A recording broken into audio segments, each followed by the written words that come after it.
Obito Uchiwa est sans doute le personnage qui a connu la plus grande évolution de puissance dans tout Naruto. D'un simple genin considéré comme faible par rapport à Kakashi, il devient progressivement l'un des ninjas les plus redoutables de l'histoire, au point de mettre le monde entier au bord de l'anéantissement. Pourtant, beaucoup ignorent que chacune de ces transformations repose des explications précises données par le manga, des databooks et des déclarations des personnages. Aujourd'hui, nous allons revenir sur toutes les versions d'Obito, depuis son affrontement contre Minato avec son masque orange jusqu'à sa résurrection et son ultime sacrifice. Donc, installez-vous bien, sans plus tarder, c'est parti!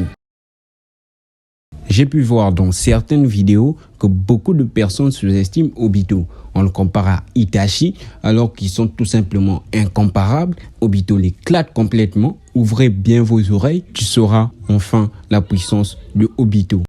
Commençons premièrement avec notre premier Obito, qui est celui de 14 ans, celui qui a affronté Minato seulement à 14 ans. Obito possède déjà un niveau exceptionnel, celui d'un Kage. Pas moyen parce qu'il est capable de résister à Minato. Et ça en étant affaibli parce qu'en ce moment-là, il contrôlait Kurama. Après avoir été sauvé par Madara, la moitié droite de son corps est remplacée par des cellules d'Hashirama. Selon le manga, ces cellules offrent une endurance, une régénération, une résistance de chakra largement supérieure à celle d'un Uchiwa ordinaire. Après, ça vient comparer ce gars à Itachi. Non mais, calmez-vous. Voilà pourquoi on ne voit pas souffrir de l'œil quand il utilise trop son Sharingan. Ces cellules se régénèrent au fur et à mesure que son œil se dégrade, donc impossible que son œil puisse céder, comme Kakashi, après l'utilisation de son Kamui. Mais ce qui rend Obito presque intouchable, c'est évidemment son Mangekyou Sharingan. Toutes les attaques physiques traversent son corps, même ninjutsu. Il peut également téléporter tout ce qu'il touche dans une autre dimension. Minato comprend immédiatement cette technique est extrêmement dangereuse. Le databook souligne également que le Kamui est une technique spatio-temporelle d'un niveau exceptionnel, comparable aux techniques les plus rares du monde de Shinobi. Malgré sa défaite, Obito oblige Minato, le ninja le plus rapide de son époque et le plus puissant de cette époque-là, à utiliser toute son intelligence pour survivre. Et à cet âge, très peu de ninjas auraient pu tenir aussi longtemps face à un Hokage.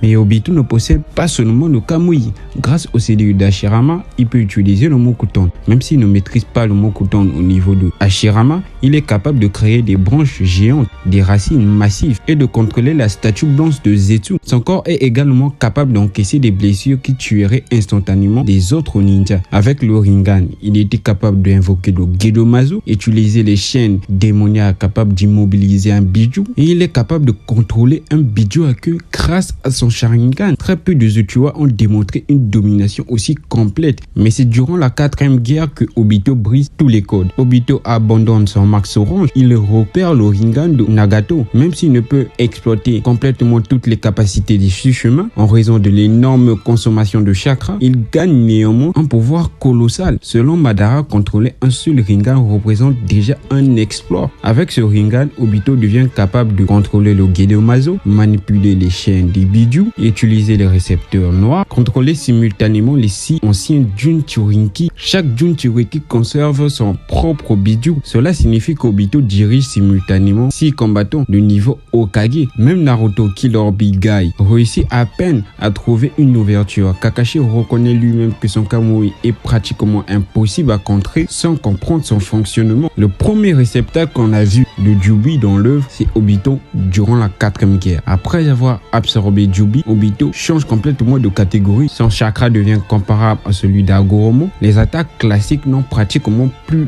aucun effet sur lui. Il peut créer des orbes de vérité. Selon le 3e databook, ces sphères contiennent simultanément 5 natures de chakra ainsi que le yin et le yang, ce qui lui permet de désintégrer presque tout ce qu'il touche. Il contient également une vitesse largement supérieure à celle des Kage, une force physique monstrueuse, la capacité de voler, la perception sensorielle extrêmement développée, des réserves de chakra complètement folles. Tobirama affirme que sa vitesse dépasse tout ce qu'il avait anticipé, ce qui montre à quel point Obito dominait le champ de bataille à lui tout seul. Devant des monstres de puissance comme Hashirama, Madara, même l'Alliance entière est incapable de le vaincre. Mais pour moi, le prime de Obito, c'est après sa résurrection. Vous allez me dire, oh mais comment ça? Vous avez vu la capacité de Kakashi quand on lui a donné les 2 Mangekyou Sharingan chez Obito, ainsi qu'une partie du chakra d'Agoromo. C'est ça qui était Obito, avait cette puissance-là. Peut-être même plus, par ses années d'expérience avec ce Sharingan. Minato qui considère Obito Obito comme un adversaire extrêmement dangereux. Malgré son âge, Hashirama reconnaît que Obito l'a largement dépassé. Bon, pas largement, mais j'abuse, ouais. Obito est l'un des personnages à avoir franchi au-delà du panier de la puissance. Un être doté d'un pouvoir de 6 chemins supérieur à la plupart des Kage, Obito après sa résurrection affaibli physiquement mais encore capable des exploits. Son évolution illustre parfaitement qu'Obito n'est pas seulement un Uchiwa talentueux. Il est devenu l'un des ninjas les plus puissants et les plus influents de l'histoire de Naruto, rivalisant avec les plus grandes légendes du monde de Shinobi.